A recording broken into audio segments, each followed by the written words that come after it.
అదేవిధంగా రక్షణ మంత్రి కూడా డిఫెన్స్ మినిస్టర్ గారు నేను ఒక స్టేట్మెంట్ చేస్తారు, చాలా స్ట్రాంగ్ స్టేట్మెంట్. ఇవాళ prime minister statement from Bihar it's a very strong statement as an indication as to what is going to happen. అటువంటి పరిస్థితుల్లో మనం ఇప్పుడు ఇక్కడ 2 కంపెనీలు సిఆర్పి ఉండాలి, 2 బెటాలియన్ సిఆర్పి ఎక్కడికి పోయింది అంటే దాని జవాబులు క్లియర్గా రెడీగా ఉన్నాయి మన దగ్గర. ఏ సెక్యూరిటీ ఫోర్స్ ఎప్పుడు కూడా ఒక దగ్గర మనం పెడితే డిప్లాయ్ చేస్తా పోతే కంట్రీలో ఉన్న మొత్తం ఫోర్సెస్ పెట్టినా కూడా మీరు ఎక్కడ ఏది ఉండదు. Forces keep on moving from one place to other place. Jammu ఏరియాలో కొన్ని ఏరియాస్లో మిలిటెంట్స్ స్పాట్ అయ్యారు. పాకిస్తాన్ మనం కాశ్మీర్ని కంట్రోల్ చేసాము, కాశ్మీర్లో నార్మల్స్ వచ్చింది అనేసరికి జమ్మూలో ఇన్సిడెంట్స్ చేయడం మొదలుపెట్టారు వాళ్ళు. జమ్మూ ఏరియాస్లో కొన్ని ఏరియాస్లో వాళ్ళు ఇన్ఫిల్ట్రేట్ అయ్యి అక్కడ ఫోర్సెస్ని అటాక్ చేయడం మొదలుపెట్టారు. సో ఎక్కడెక్కడ అవసరం ఉంటుందో ఫోర్స్ అక్కడికి ఫోర్స్ మూవ్ అవుతుంది, ఒక దగ్గర కూర్చోదు. కాబట్టి the deployment of the force I would always say is dynamic, number 1. Number 2, we have to be proactive. Number 3, Amarnath Yatra రాబోతుంది వచ్చే 2 నెలల లోపల. జూన్ 3 నుంచి అమర్నాథ్ యాత్ర స్టార్ట్ కాబోతుంది. ఆ టైంలో డిప్లాయ్మెంట్ ఇంకా పెరుగుతుంది, అడిషనల్ ఫోర్స్ వస్తాయి.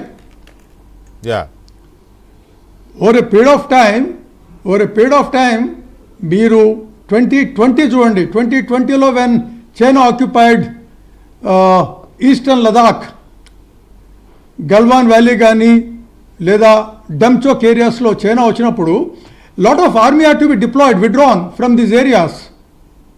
దానంతా కూడా ఫార్వర్డ్ ఏరియాస్ వెళ్లాల్సి వచ్చింది. That left lot of vacuum.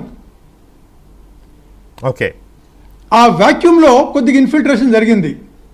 ఎప్పుడైతే మనం ప్రెషర్ వ్యాల్యూలో వేసి వ్యాలీలో నార్మల్స్ వచ్చేసిందో ఆ నార్మల్సీని భరించలేక పాకిస్తాన్ కొద్దిగా జమ్మూని యాక్టివేట్ చేయడం మొదలుపెట్టింది.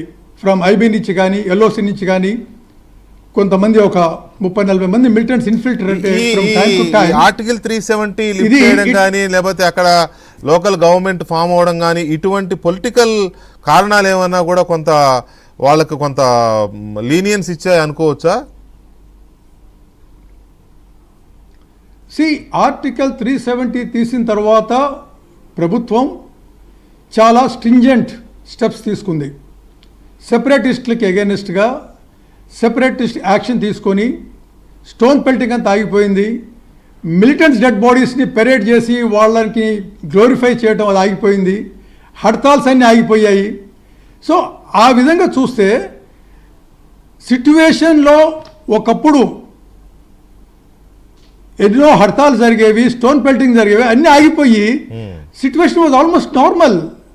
శ్రీనగర్లో ఇన్సిడెంట్స్ ఏం జరిగాయి చెప్పండి? ఏమైనా ఇన్సిడెంట్ జరిగిందా గత 5 ఏళ్లలో? కిల్లింగ్స్ ఏమైనా జరిగాయా? ఏది జరిగినా పెరిఫెరీలో 1-2 ఇన్సిడెంట్స్ జరుగుతూ పోయాయి. కాకపోతే గత 2-3 సంవత్సరాల్లో 23 నుంచి నెమ్మదిగా పూంచ్, రజౌరి, రియాసీ, ఉదంపూర్, జమ్మూ, కఠువా ఈ ఏరియాస్లో అప్పర్ రీచెస్లో ఇన్ఫిల్ట్రేషన్ జరిగి ఆ ఏరియాని యాక్టివేట్ చేయడం మొదలుపెట్టింది.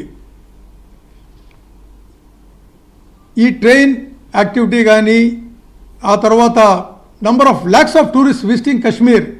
Elections were held in a very peaceful atmosphere. Correct.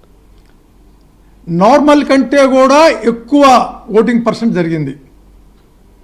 So ఎప్పుడెప్పుడు నార్మల్సీ ఎప్పుడైనా ఎస్టాబ్లిష్ కాగానే పాకిస్తాన్ దాన్ని డిస్టర్బ్ చేస్తానికి ప్రయత్నం చేస్తుంది. రైట్. రాజేంద్ర కుమార్ గారు ఒక్క నిమిషం రాజేంద్ర కుమార్ గారు